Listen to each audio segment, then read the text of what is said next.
everybody, and welcome back to Lunch Bunch for grades 1 through 5. We are reading The Amazing Days of Abby Hayes, Every Cloud Has a Silver Lining, and we are on chapter 3. So if you remember, Abby is starting 5th grade. She has a new teacher who didn't have any of her 2 older siblings. Everybody in her family is really good at something, she thinks, except for her. Her best friend is Jessica. There's a new girl, Natalie, that's in her class that she thinks she wants to be friends with. There's 2 boys who love to play video games, and there's 2 girls, Bethany and Brianna, who are kind of a pain. So that is where we left off, and we're starting chapter 3. Thursday morning. A rose is a rose is a rose is a rose. Gertrude Stein, Flowers by Day Calendar. Roses are red, violets are blue. My siblings are geniuses, I wish I was too. Original poetry by Abby Hayes. Roses are red, violets are blue. Eva's a star athlete, I'm gonna be one too. A poem by Abigail Hayes. Roses are red, violets are blue. I'm sick of this poem, you probably are too. Verse by A. Hayes. Who is Ms. Bunder? The eager crowd of students milling about the playground before school has nothing else on its mind. The excitement is nonstop. Some sample conversations overheard by our roving reporter. Zach, when you come over to my house after school, we can try out the new game. Tyler, I heard the graphics are great. The reporter moves on in search of better conversation. Brianna, loudly near Z and T. The Hotshots are performing at the farmer's market on Saturday. I'm doing a solo number. Bethany, yay, Brianna. Okay, let's try again. The roving reporter eavesdrops on another conversation. Natalie, mumble, mumble, Harry Potter, mumble, mumble. Jessica, when I'm an astronaut. What is wrong with today's 5th graders? They are not dying with curiosity about Ms. Bunder's creative writing class. Ms. Bunder's name is not on all their lips. They're acting as though it's school as usual. 9:02 a.m. Only 1 hour and 58 minutes until creative writing. 9:04 a.m. 1 hour 56 minutes left. 9:15 a.m. We must do math. Distraction, thank goodness. 9:37 a.m. Finished math in record time. 9:44 a.m. Miss Cantor returns math sheet to me. All problems must be redone. What is on your mind, Abby? She said. 9:45 a.m. Reworking math problems. 10:05 a.m. Still reworking math problems. 10:14 a.m. Spelling books out. Distraction. 10:30 a.m. Finish spelling in record time. 10:35 a.m. Miss Cantor returns spelling to me. All words must be rewritten. 10:42 a.m. Rewriting spelling words. 10:57 a.m. Where is she? 10:58 a.m. Someone has walked in the classroom, but I don't think it can be Ms. Bunder. She's too young, she's too pretty, she's wearing bell-bottoms and a silky dark blue t-shirt. I love her sandals. They are black platforms. Her necklace is great too. It is silver with blue stones. I wonder who she is. Ms. Bunder's college-age daughter, here to help Ms. Bunder? Abby slid her journal into her desk and watched the young woman put down a stack of brand new notebooks. Then she glanced at the door for a sign of Miss Bunder's arrival. She still wasn't here. The young woman clapped her hands for attention. Good morning, everyone. She was definitely too young to be Ms. Bunder. In fact, she didn't look much older than Eva and Isabel. Abby hoped that she wasn't a high school student who knew the amazing Hayes girls. It was bad enough having twin overachieving 9th grade sisters, one with a straight A average and president of her class, and the other a star of every sport imaginable. Did people have to expect the same from Abby? Where was Ms. Bunder? Jessica leaned toward Abby. I like her outfit, she whispered. Even Brianna, first in the 5th grade to wear colored lip gloss and paint her toenails, was eyeing her enviously. I'm very excited about this class, the young woman said. We're going to do lots of wonderful writing together. Is she Ms. Bunder? Abby said in shock. She can't be. She looks nice, Jessica said, whoever she is. Do any of you keep a journal? Ms. Bunder asked. Abby raised her hand. Great, Miss Bunder smiled at her. Does anyone write poems or stories? Brianna's hand went up like a rocket. I've published a poem, she said, in my family newsletter. Tyler raised his hand. I've written a story about a kid who gets lost in a computer. His face reddened. Zach, help me. Wonderful, Ms. Bunder said. I'm glad that some of you already write for pleasure. I want everyone to enjoy this class. Abby and Jessica exchanged glances. Ms. Bunder's class seemed promising already. We're going to do a lot of writing this year. We'll be working on stories, poems, and articles, as well as writing in a journal every day. She picked up a notebook. I brought one for each of you. We'll start immediately. Brianna whispered something to Bethany. Tyler looked pleased. I have lots of ideas to get you started. Ms. Bunder took some chalk and wrote, School year resolutions, dare to dream. What do you want to achieve this year? Summer summary, your best and worst memories of the summer. Tell me about yourself. Who are you? What do you look like? What do you love to do? Write about your family and friends. Ms. Bunder paused. There are just a few ideas to get you going. Choose one and write 3 paragraphs or more in your new notebook. I'll check them regularly. She walked up and down the aisles, passing out the notebooks and exchanging a few words with each student. Abigail Hayes, Ms. Bunder stood in front of her, holding out a purple notebook. Abby's name was written in purple letters on a laminated card on top of her desk. Had Ms. Bunder realized she loved purple from looking at the name card? Do you like to be called Abigail or Abby? Ms. Bunder asked. Everyone calls me Abby except my grandmother. Grandmothers have their own rules, the teacher said. Mine used to call me Violet after a friend of hers. My real name is Elizabeth. You look way too young to be a teacher, Abby blurted. I bet they made you show your teaching ID when you arrived in school. Ms. Bunder laughed. The secretary looked like she wanted to. As Miss Bunder moved on to the next student, Abby pulled out her old journal. It wasn't purple like the one Miss Bunder had just given her. It was black and white and written all over. She was almost on the last page. She raised her hand. Ms. Bunder, can I finish my old journal before I start the new one? And can I write in purple ink? Yes and yes, Ms. Bunder replied. Double positive. I'm going to write about electronic games, Tyler announced. Brianna had written in large pink letters, Brianna, hot shot dancer and future captain of the soccer team. She drew a little heart over the I in her name. Abby opened her old black and white journal. Ms. Bunder's family lives near Ms. Cantor's, and she used to babysit for Ms. Cantor's son and daughter. Then she went away to college and decided to become a teacher and a writer. She has published poems and short stories and led creative writing workshops. We are the first elementary class she has ever taught. Ms. Bunder has not cleared her throat once. She laughs at jokes. She makes jokes. We can use any color ink. No invisible ink was all she said. Ha ha, I wonder who would have tried that. Probably Zach or Tyler. Double positive for creative writing class and Ms. Bunder. Abby opened her new notebook and wrote at the top of the page, New Improved Purple Journal. Around her, the sound of pens scratching on paper and pages turning. In a few moments, she was so busy writing that she didn't notice it anymore. Chapter 4, Friday. To Dream the Impossible Dream, Making Moments Count Calendar.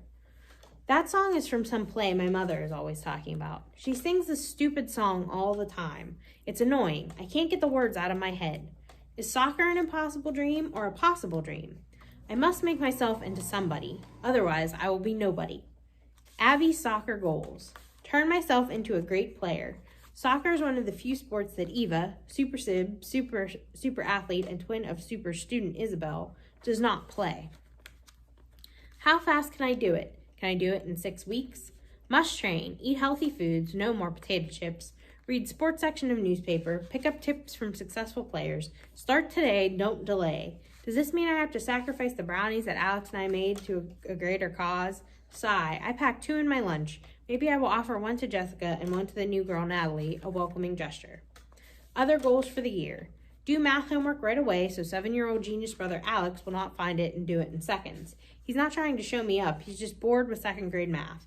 Too bad he can't do Eva and Isabel's math assignments yet. That would show them. Ha ha. Get ears pierced. Never eat lima beans again. Something about me. I love calendars. I have 73. My favorites are an Abby's World calendar that my father made on his computer. It features pictures of me as a sunflower in a stroller and dumping pots of water on Jessica at age 5. A Spuds calendar. The calendar lover's calendar that I made using my father's digital camera. I took pictures of my walls as they changed every month and made a calendar from them. Ha ha. I bet no one else ever thought of doing that. I think I'm going to love creative writing class.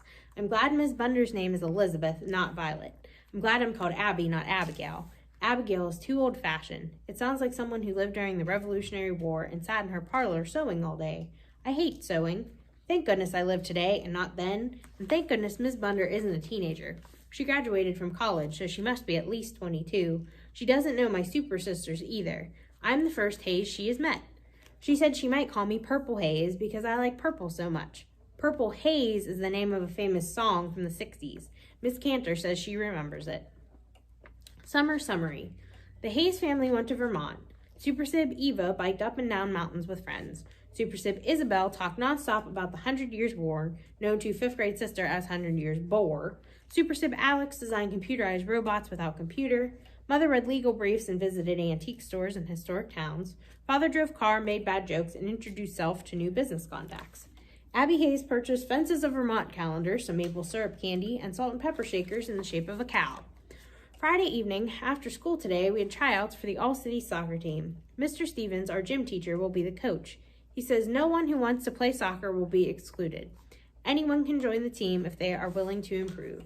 Mr. Stevens is nice. He never yells at kids who aren't good at sports. He tries to make them feel good about what they can do. Encouraging pat on shoulder when I pass ball to wrong person. Keep up the good work, Abby, when I kick the ball out of bounds. Good try when I miss the ball completely. I'm apparently lacking in natural talent. We'll have to work hard to become soccer star. Brianna has unpleasant habit of shrieking when person misses ball or passes to wrong team. Natalie, new girl, agrees about Brianna. Rachel and Megan are very good soccer players. So is Jessica, even though she has asthma. Jessica says she will definitely join all-city team. I will too. It is my only chance for stardom. Best friend Jessica has offered to help me work on soccer skills this weekend. I want to improve before practices begin at the end of next week. Using power of mind, I will transform myself into a great athlete. Note, does my handwriting reveal bold determination and an unstoppable desire to succeed? Check Jessica's handwriting analysis book. Why does power of mind make me think of superhero commercials? Will I become over-muscled cartoon? Probably not. Arms too skinny. Went home and ate a plate of cookies to celebrate decision to turn self into a great athlete. Chapter 5, Saturday. What we learn to do, we learn by doing. Rhode Island Cats Calendar. What if we don't learn anything from doing? What then, huh? Bought World Cup soccer calendar with weekly allowance. Put it on wall across from bed. We'll see soccer players first thing in morning. When I open my eyes, read sports page today, searching for gems of wisdom. Learned that some professional athletes train 8 hours a day or more. This inspires me to practice without cease. Abby kicked the soccer ball up the porch stairs for the 123rd time. It smacked against the door, widening the hole in the screen. It had been a tiny hole when she began her practice. Now it was not so tiny. Abby hoped no one would notice. The ball dribbled down the stairs and into the bushes. Abby sighed. She'd crawled into the bushes many times already. There were scratches on her arms and legs to prove it. She sat down on the steps and rubbed her foot. It was sore. She wondered if she was kicking the wrong way. Maybe soccer cleats would help. Jessica was coming over soon to practice with her. She had promised to show her juggling, heading, and passing. It sounded mysterious and difficult. Abby hoped it was more fun than kicking a ball up and down the stairs. She picked up her journal. Must keep up positive attitude or all is lost. The early bird gets the worm. I do not eat worms, even fried ones. Also dislike getting up early. Try another slogan. The little acorn grows into a mighty oak. I will be like the acorn, future greatness now unseen. But what if someone kicks me onto a concrete sidewalk? Or if a squirrel eats me? Or if I never fall off the tree? The little rip in the screen door grows into a mighty tear. Will family accept this as excuse? Hey, Abby. It was Jessica. She was wearing soccer cleats and shin guards and a new yellow jersey. Her inhaler was stuck in the right pocket of her shorts. She was dribbling her soccer ball. What are you writing? Abby put down her notebook. Inspiration from my mother's working woman's wisdom word of the day. Jessica raised an eyebrow. She and Abby were always reading, but Jessica read science fiction and fantasy, not her mother's daily calendars. Abby guessed she might be the only girl in 5th grade who read calendars in her spare time. She hoped that was nothing to worry about. She already had plenty of things to worry about, like her wild, tangly red hair, her brilliant and athletic family, and the soccer team. Ready to practice? Jessica asked. Sure, why not? Jessica kicked the ball to Abby. It whirled through the grass and landed in front of her. Abby stared at the ball. What was she supposed to do now? Dribble it? The word made her think of babies drooling. She imagined someone teething on a giant soccer ball at the end of a pacifier. Now pass it back to me. The ball flew through the air. Jessica kicked it with her knee.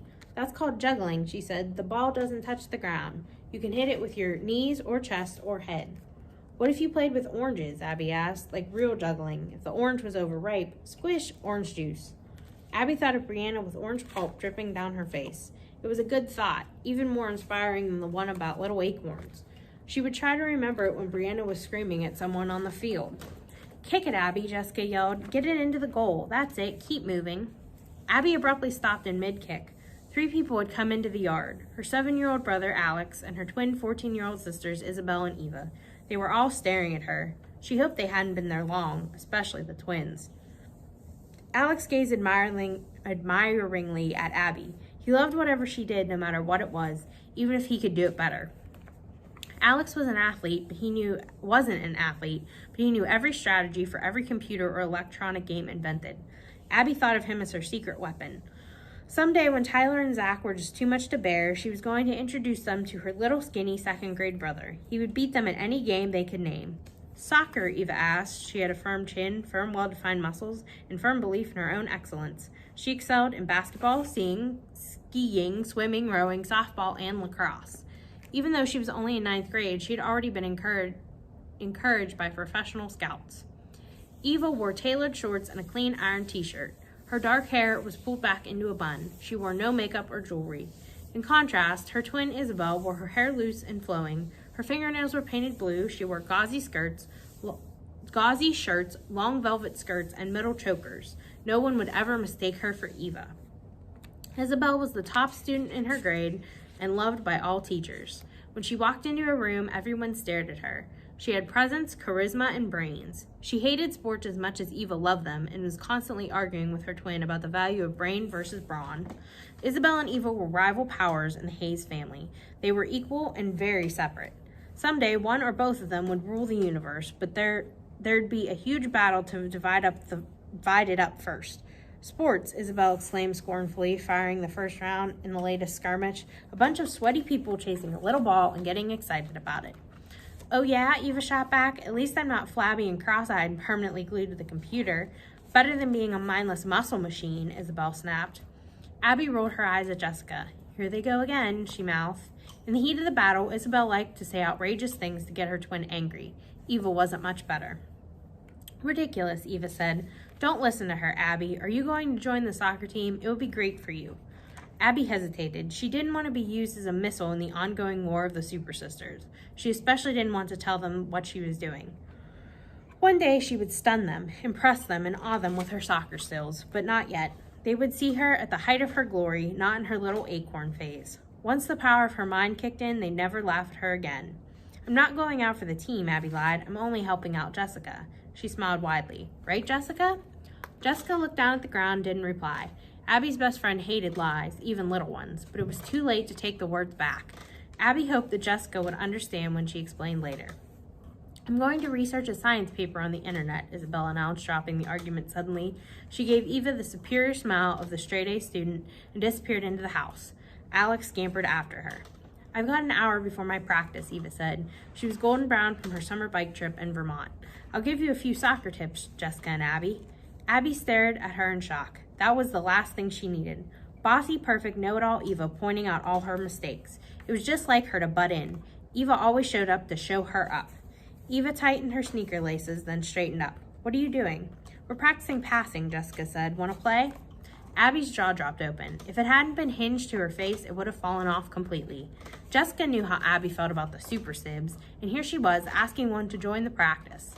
Never mind that Eva had already invited herself in.